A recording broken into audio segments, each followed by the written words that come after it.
We have a reaction coming in from Mantri Giriraj Singh. Let's take a listen. और आज दुनिया में भी ठीक है,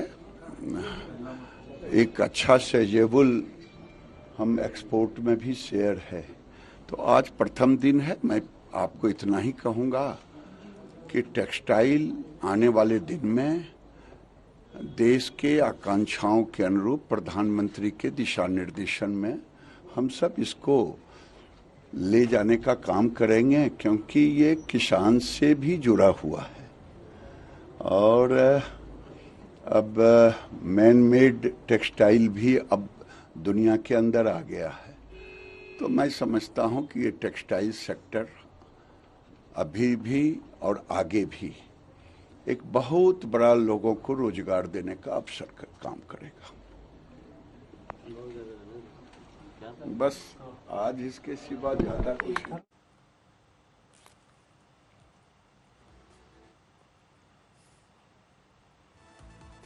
Giriraj Singh takes over as the Textiles Minister. Pictures on your screen are of the Mantri taking charge. Let's also, in fact, get you details of what the changes essentially are like. We were telling you about the fact that G. Kishan Reddy was earlier the Tourism and Culture Minister, now is the Coal and Mines Mantri. Previously, textiles held by Piyush Goyal, now it is Giriraj Singh.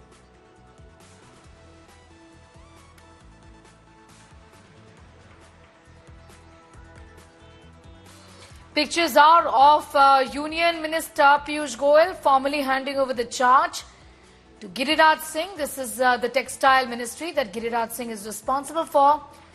Some changes, however, by and large, a sense of continuity in Modi 3.0, with the top ministries being retained and ministers, in fact, being allocated the same portfolios. Aishwarya is getting asked more details on that story. Aishwarya, by and large, a sense of continuity, but some changes here and there, like we're seeing. Piyush Goyal was holding the Textiles Ministry earlier. Now, the charge given to Giriraj Singh.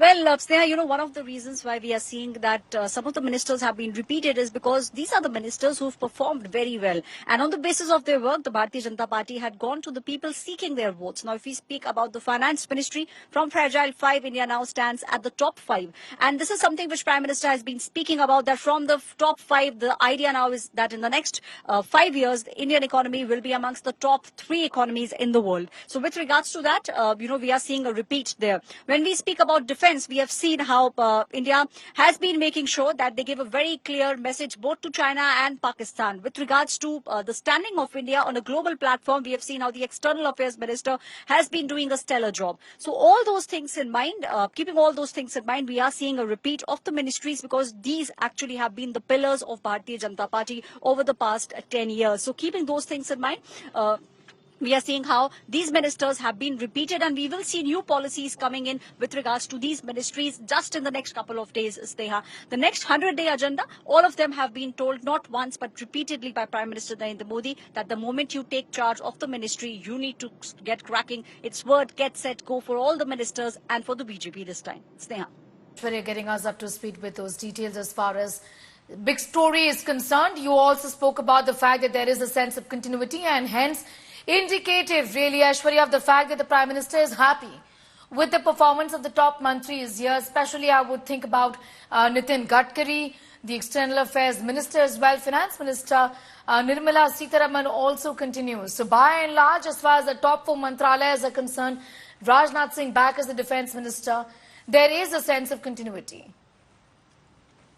Well, Sneha, he is the maverick man of Bharatiya Janata Party, because the work which he has done, and see, you, I, and almost everyone, the one thing that really affects us all are the roads of the country, and tremendous work has happened. Even if you go into the remote regions, you'll be able to see a wide network of roads being spread. So Nitin Gadkari not just is popular amongst the Karyakartas, amongst the people, but the stellar job that he has done with regards to the highways of the country, that is something that has been applauded. So, making sure that he stays put is something which is essential.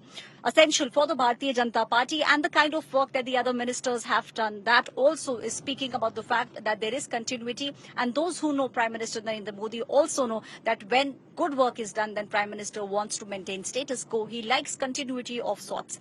But obviously, because this is a coalition government, two major partners, the TDP on one side, the JDU on the other side, we are seeing how they have also been given portfolios. Not just that, from what we understand, very soon we will see special packages both for the state of Bihar and specifically for the state of Andhra Pradesh, because Chandrababu Naidu, his focus is his state of Andhra Pradesh. All right. Thanking you, Aishwarya Paliwal, for getting us those details at the moment. Talking about Modi Sarkar 3.0, it's taking concrete shape. While the Prime Minister's core team retained the big four ministries of Home Finance, Defence and External Affairs, the NDA's allies from TDP to JDU got crucial berths in the new cabinet. While the message of continuity is loud and clear, there were several surprises in store as Modi 3.0 kicks off with full steam. Here's a report. Prime Minister Narendra Modi has unveiled his brand new cabinet for his third term in office.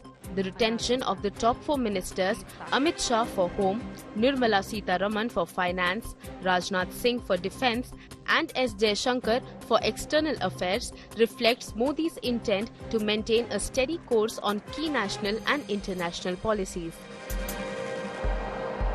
Shivraj Singh Chauhan, former Chief Minister of Madhya Pradesh, has been given the charge of agriculture and farmer welfare as well as Panchayat and rural development. BJP ally and Ram Vilas Paswan's son, Chirag Paswan, has been given the charge of Food Processing Ministry. Haryana's former Chief Minister ML Khattar steps on the national stage, taking charge as the Minister of Power, Housing and Urban Development. Representing Andhra Pradesh, Ram Mohan Naidu's inclusion as the Civil Aviation Minister is a strategic move to strengthen the alliance with the TDP. JDU's Lalan Singh gets fisheries, animal husbandry and dairy, while Jitan Ram Manji of the Hindustani Awam Morcha gets micro, small and medium enterprises. The newly inducted cabinet also saw several big changes. Ashwini Vaishnav, retained as the Minister of Railways, gets additional charge of information and broadcasting.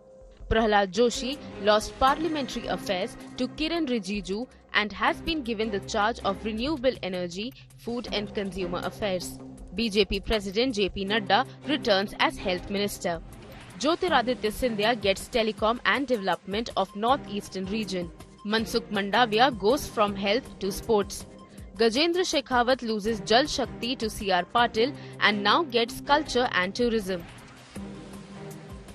With these strategic additions and changes, Modi's third cabinet aims to strike a balance between experienced leadership and a new energy. Bureau Report, India Today.